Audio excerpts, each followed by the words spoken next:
parents here to get the information needed for your son or daughter. First, my name is David Reed. I am the athletic director. I've been here a little while, but I kind of enjoy it in a way. I want to introduce the coaches so when we split up, you'll know who to follow. First, our boys coaches, the varsity coach, Derek Bennett. Right here. Taking over the JV position this year, a volunteer last year, and ex-alumni of Monty Tech, Connor Prasad. Our freshman boys coach, Trey Whittle. And one of our outstanding volunteers, Mike Baltier. For our girls, we got a little bit of change this year. Mike LeClaire is moving up to do the varsity, down here. Morgan St. Pierre in the front row here is doing our JVs.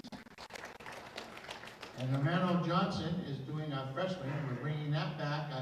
I know we can because we got a lot of freshmen. Just to make the program better in the future. And helping him out this year is Jalen Ross. Our two wrestling coaches, the head coach, Chris Godfrey. Helping Chris, Lucas Stefano.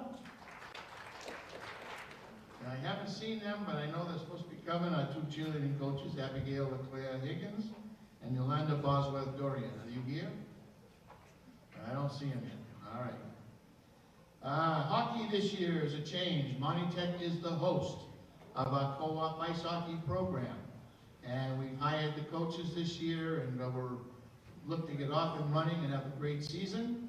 We have Noah Saracen taking over doing the varsity. His assistant will be Pat Hines, and he wasn't able to be here tonight. And also helping out on the JV level, Mike Coburn. Doing the girls ice hockey, she had a meeting Monday, and I think the 6 girls that signed up were all there, so that's good. If any of you are here tonight, though, remember, you need to get your paperwork into me before that first practice. So if you didn't play a fall sport, you have to do the whole packet, and I'll be talking about that shortly. So anybody that's here for girls ice hockey can see me after. Our two swimming coaches are both here. The head coach, Lisa Rassino, and the assistant, Francis Fried. And our two head coaches, head coach Anthony Meninsky for the boys, and Steve Bull. Helping them out is Dante Tessie.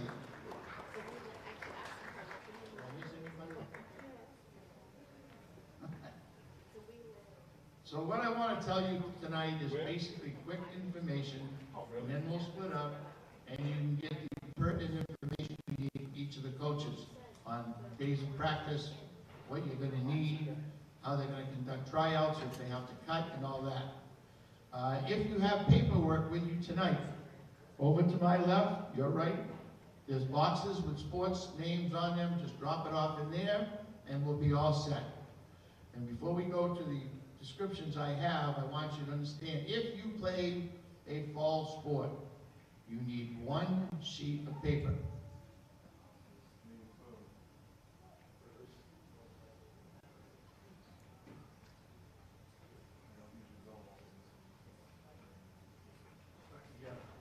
It's the student, parent-athlete concussion head injury disclosure form.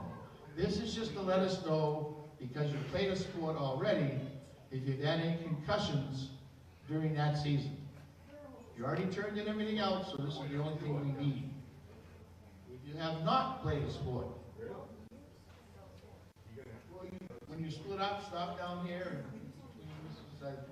Kelly and Miss Kelly and myself, we'll pass these out. This is the packet, and everything in here will explain what you need to get it passed in so you can start practice on December 2nd. We're going to go through a few things for that to understand. Those that haven't signed up yet on our webpage, takes you 25 seconds maybe.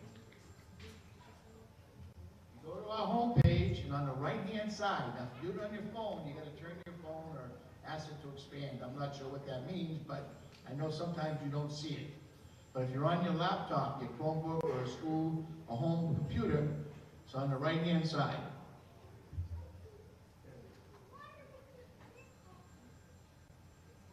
And you hit the sign up for Winter Sports.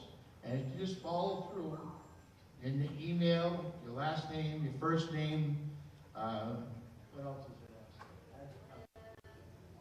it? Address, and then the sport you're going to play. Yes, I've had some people that signed up for 2 sports, which is fine. They did it twice, and we'll leave you on there. If you've already signed up, you do not have to do it again. I have to delete one of them because it misleads the number of kids we have playing. So make sure, if you haven't signed up, you do it tonight when you get home or tomorrow during school. The reason for that is, that way I know you're playing. A number of things I have to do. Make sure your paperwork's all turned in. Make sure you have an updated physical on record in the school nurse's office. And lo and behold, grades are turned in. I have to check to make sure you're academically eligible. So make sure you sign up online, please. The next thing I want to talk about, up top you'll see the drop-down menus for athletics, and there's a number of things there that you can find. One, and that's the first thing I'm going to talk about, are the forms needed for you to play. That's if you haven't played a sport yet. That's the packet.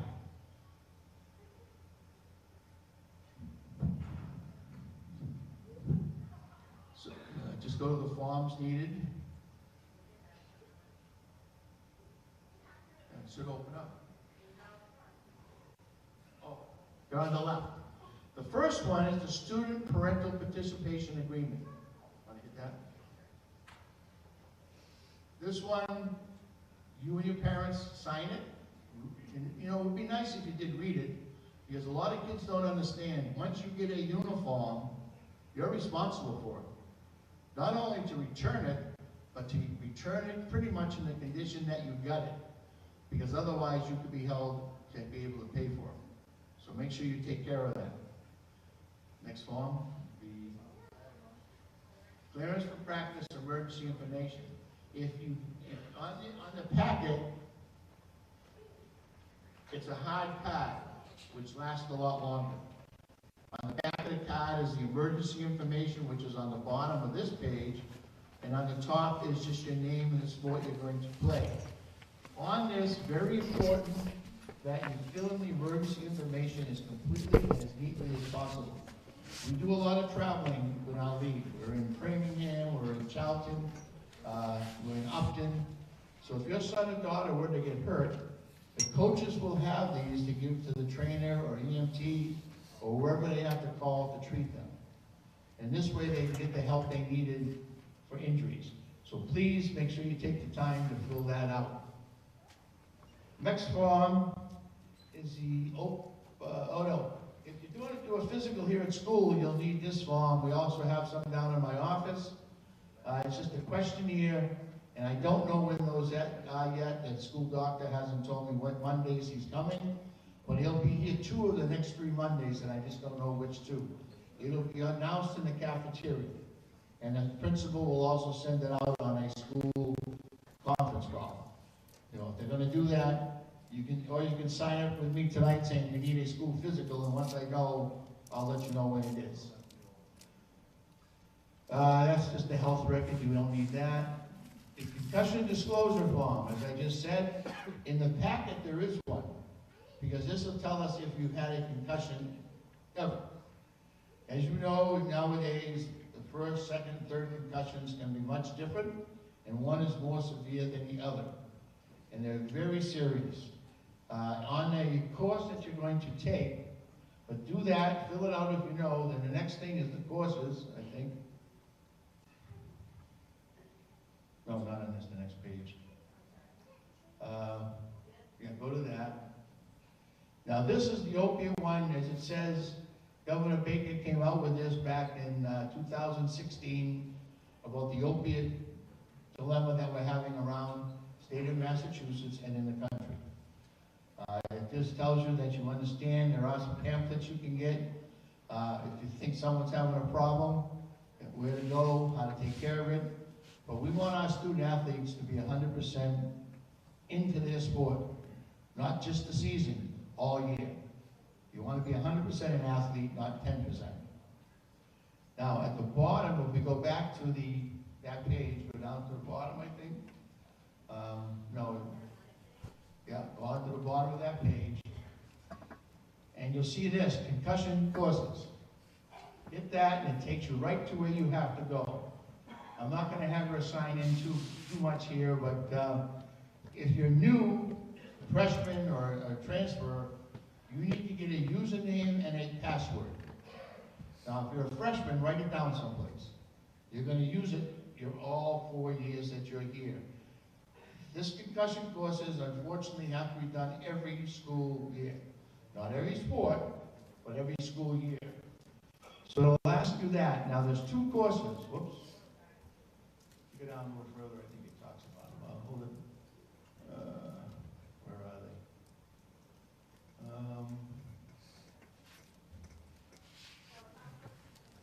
Yeah, hit that, see what it comes up. I haven't done this.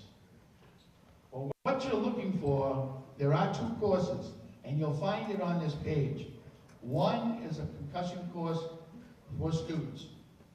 Your son or daughter, sign in, go to that, take the course, it's about a half hour, and if they can download the certificate at home, bring it in, or come to my office, and you can download it in my office, and I have that hard copy to put into your folder. Now, one of the parents or guardian need to go in with your student's username and password. That's how I'd like to see it, and I'll explain that in a minute. Then you take the course for parents, officials, coaches, administrators, and take the course. When you go to download it, you'll see that your son or daughter's name is on the certificate. But the one for students says concussion for students, the one for parents says concussion in sports. That's the way I know it's the right one. This fall, I had so many students passing in the same one twice. I need the 2 different courses.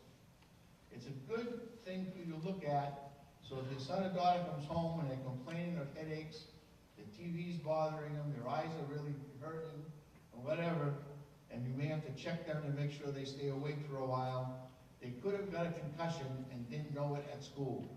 So you'll know what the symptoms are and everything else. They're very important. Coaches know that all injuries, including a concussion or a possible concussion, need to be reported. We don't have a trainer here at Lonnie Tech presently. I'm hoping to get one back next year, and that makes things a lot easier for everybody. Right now, the coaches are the ones that have to make that decision. Let's see.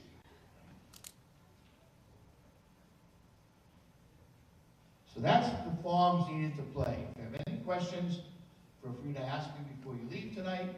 Call my office, and I will get back to you as soon as I can, and we'll get your son or daughter squared away.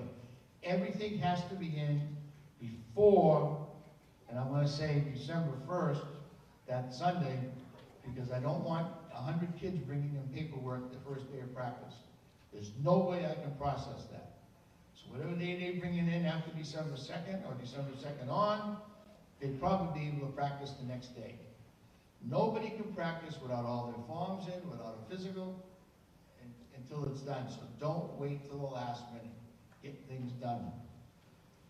Physicals, they're good for 13 months. I had someone ask me tonight, if you had one, let's say, last December, it's good until January of next year. 13 months from the date of your last one. The problem is, and this happens a lot, a student or parent will say, well, we had the physical. Well, where is it? Well, it's at home. That doesn't do us any good.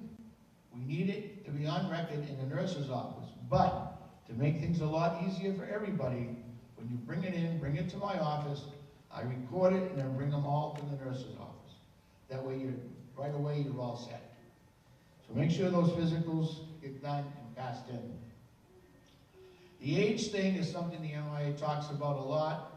Technically, if you're 19 before September 1st, you're ineligible. The age thing is very important. Yes, if you've had 4 years of high school and you're 19, we could apply for a waiver for you. But it also is going to depend on your discipline, your grades, and how you are as a citizen. But we could do that. So if you know you were 19 before September 1st, let me know. For underclassmen, if you're a freshman and you were already 16 before September 1st, you're considered a sophomore, because you're going to be 19 before your senior year. So we got to know about that as well. The next group of things talks about other things that you need to worry about. If you are a transfer, whether you're not for freshmen, unless you were a freshman someplace else last year, but if you're an upperclassman and you transferred to Monty Tech over the last 3, 4, 6 months, whatever it might be, I need to know. We have to do a Form 200 with the school you came from. And that would cover you for being able to play. Because if they think that you were recruited, then that's a problem, which we don't do here anyways. Once you entered your freshman year, no matter where it was, you're allowed 4 years, consecutive years of eligibility, which is 12 playing seasons. Now, there are some exemptions to that. If you're a 5th-year high school player since the 9th grade, but you were hurt and had to sit out a year, we could apply for a waiver for that as well. The one thing the MIA kind of frowns on is being too old in 5 years. Because some of these seniors would be playing with 12 and 13-year-olds possibly from other schools. And that's age discrepancy can be a problem. Now, the next one is the chemical health rule by the MIAA.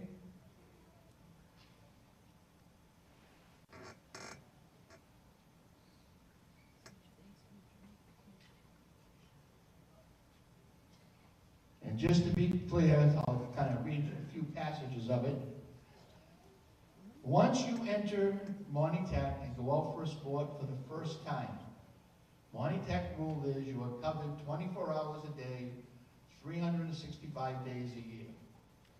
So no matter what happens when you're not in season, if it violates the chemical health rule, you will be held responsible for that. And it pertains to, a student shall not, regardless of the quantity, use, consume, possess, buy or sell, or give away any beverage containing alcohol, any tobacco product, including e-cigarettes, vape pens, and all similar devices, marijuana, including synthetic, steroids, drug paraphernalia, or any controlled substance. This policy includes such things as NA or near beer, inhalants defined as any substance that produces a mind-altering effect when inhaled, and misuse of over-the-counter medications and substances used for the purpose of altering one's mental status. If it's not a violation for a student to be in possession of a legally defined drug specifically prescribed for the student's own use by their doctor. But here at Monty Tech, those have to be brought to the nurse's office and they control them there. Now, if you violate this rule and you're turned in, the first penalty is 25% of the season you're playing. And I won't get into all those details because it would take forever. If you're caught in the same school year, it goes up to 60%. My thing is, don't do them. Don't have a chance of getting caught doing something that is illegal. Now, I'm being perfectly honest with you. We have 18 communities here at Monty Tech. I am not going to drive around seeing what you're doing in Harvard or Templeton or Baldwinville or Athol. But if I happen to be driving and I see you walking down the street smoking a cigarette, be penalized. The other thing is, parents cannot give their kids the okay to do something that's illegal. And what I mean by that is this. Let's say in the example I use, your daughter or son has to go to Worcester, and the speed limit is 65 on 190. You tell them, I'll go as fast as you want. They're going 90 miles an hour and a cop stops them. And all of a sudden the kid says, well, my mom said I could. Guess what? You're going to get a ticket anyways. What happens is if you're at home and your Thanksgiving dinner, they're drinking wine, and you decide to have a glass of wine, and you take a picture of yourself drinking that wine and put it on Facebook or wherever, you could be held accountable for violating the MIA and Monty Tech chemical health rule, and you would serve the penalty. Hasn't happened a lot, but it has happened a few times. Social media is the biggest complaint that I have that kids use to translate things to other kids, whether it's in good taste or bad taste. It's not well. It's something you're gonna get. It could be hazing, it could be bullying. Stay off it if you're gonna do that, because you're gonna get in trouble. It's not a chemical health violation, but it's a school violation for hazing and bullying. So keep yourself in top shape.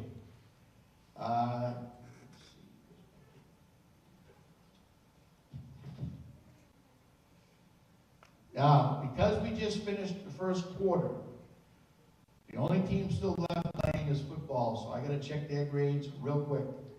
And they could be ineligible starting as early as tomorrow, but definitely by Thanksgiving. Everybody else, those grades will determine your eligibility for the winter season. So you can't fail 2 subjects here, any 2. You can't fail trade, which is what you have 1 whole week, and you can't fail 2. And that's any subjects, whether it be phys ed, whether it be computer lit, you can't fail 2. Second quarter grades will come into play in January, which means how you could finish the winter season. Don't wait till the last minute to get caught up in your schoolwork. If you know you've missed something, get it done. Check with your teachers. What am I missing? What do I need to do? Don't wait till that last week at the end of the term and try to get caught up. Teachers have a lot to do. They can't be spending their time with 1 or 2 kids that goes 5 or 6 assignments. And I'll be perfectly honest with you. It's very hard to fail if you do your homework, you ask questions, and you do fairly well on your quizzes and tests. Not saying you're going to get an A or a B, but you should pass. The last one is the one we've had some problems on the last few years. It's the loyalty to the high school team or the bona fide team member rule. This means if you're playing a sport here at Monty Tech and you're doing another activity, for this I'll say you're playing indoor soccer or something, you're playing boys basketball, you can't skip the high school sport or practice to do that other activity. Can you do both? Yes. You just can't skip your high school sport to do it. We had a kid a few years ago that skipped a playoff soccer game to go to a wrestling match. And he was supposed to sit out. I didn't find out about it too late, but you can't do that. You got to decide what you want to do. Now you can do it, but you're going to sit out. It used to be 25%, just like the chemical health rule. They've now changed it to a 1-game suspension if you do that. And for every time you do it, you get a suspension. So again, be loyal to your high school. You want to be the best team that you can possibly have by all the time. And any questions on that, I can talk to you about it. Yes, there are waivers or that you can get to go do that stuff, but it can't be done 2 or 3 days before. It should be done a month before. So if you know you're going someplace that's going to make you miss practices or games, make sure you see me or your coach to get caught up to speed. We do have late buses here. The first couple of weeks, starting December 2nd, there will be at 4:15 and 6 o'clock. And those schedules will be posted in the hallway down near the gyms. There's 3 spots. End of the hall, around the corner where Mr. Salia meets his phys ed classes, and in the main gym foyer. And I put them up every week. That is the most accurate schedule for practices and games. After we get started, usually on Monday, Wednesday, and Thursday, there's a 4:15 and 6. And Tuesdays and Fridays, there's only a 6. And sometimes that gets pushed back to 5:30 on Fridays. So keep watching those as the season goes on. Excuse me. Sportsmanship. You want to treat away teams and away facilities with the utmost respect and care. Game suspensions could be given out for unsportsmanlike conduct more than the MIA has. I mean, we had a young man a few years ago, had a problem swearing, yelling, screaming at everybody, ripped his shirt off, running around half naked, and he got more than a 1-game suspension. He got like 5. So sportsmanship is very important. Coaches will be pushing you all the time to be good sports. Whatever area you use at an away game, make sure it gets picked up. Pick up the cups, pick up the trash. Even if it's not yours, make it nice and neat. Treat them like you would like to be treated when they come here. Now, am I saying that they're going to do the same when they come in? Maybe not. And I use this analogy as well. If they're in the gutter, you don't want to say things back to them and you become in the gutter. Stay above everybody. Good sportsmanship.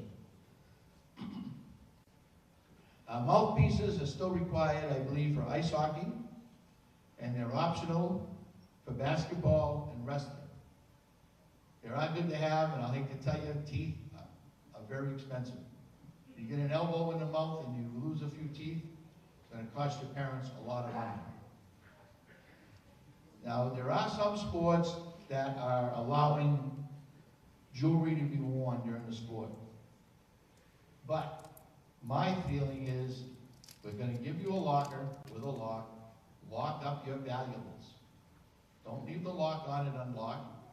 Too much of an idea that someone wants to go in there. Don't leave your bag on the floor with stuff in it that you don't want taken. I hate to say it, you know, sometimes too many tempting things can happen with your own classmates or your own players. So lock things up. I had a girl the other day who had a problem. She came in looking for a Band-Aid because one of her piercings, must have been her belly button, I hope, ripped out. And it was bleeding. She needed a Band-Aid. So that's why we say lock up them, take them off, put them away. Some sports won't let you wear them while you're playing. I believe it's basketball. They don't let you wear them. You can't cover them up with a piece of tape. They'll make you take them out. Last thing that I have to say, insurance. Monty Tech has a pretty good athletic insurance policy, but I'll be honest, it's not 100%. Your insurance would kick in first if anybody is injured. Monty Tech's would kick in second. But if you happen to be, let's say, in Framingham, and our insurance company feels that what they charge for an ambulance ride is way over what should be cost, they may not pay it. You can, through a policy we have here at school, get an added insurance coverage, which once you send it into the company, about $60, it covers your son or daughter 24 hours a day, 12, and 365 days from the time you sign up, whether you're at home, whether you're playing sports, and it's great coverage, and it includes dental. So if your coverage isn't that good, and you think Monty Tech is not going to cover it, get this added insurance, call me, and I'll make sure you get a copy of it. All right? It's a good one to have. Last thing, discipline. I mentioned that was the last, but it's really not. Don't get in trouble in school. If you get detentions, don't skip them. The more you skip them, then you're going to get in-house. If you're in in-house or out-house serving, you cannot practice or play until you're back in completely to the school's programs. So don't get in trouble. Be nice, be polite, treat teachers with utmost respect, and talk to them whenever you can. I've had some problems this fall about some parents wanting to talk to coaches at the wrong time. Again, on our webpage, under Athletic News, you'll see the Student Athletic Handbook. In there, it tells you the things that you can approach coaches about, when to approach coaches about. Playing time is not something I'm going to talk about with you because I'm not there at practices. Coaches are. They don't know how hard your daughter or son make an effort during practice. So they better do that. Playing strategies, play calling, other kids is not going to be talked to with the coaches. You try to have your son or daughter talk to the coach first. You talk to the coach maybe, and if you're still not satisfied, call and I'll try to set up an appointment for us to talk. But not before or after a game or practice. Both people could be hot and frustrated, and some things get said maybe that shouldn't be. So give a 24-hour set down before you decide what you want to do. Doesn't mean you can't do that, but it's explained in that handbook. This is a sample of it, and what you'll see in there, tells you everything you need to know about what you can do about sports and not sports. So, when we split up,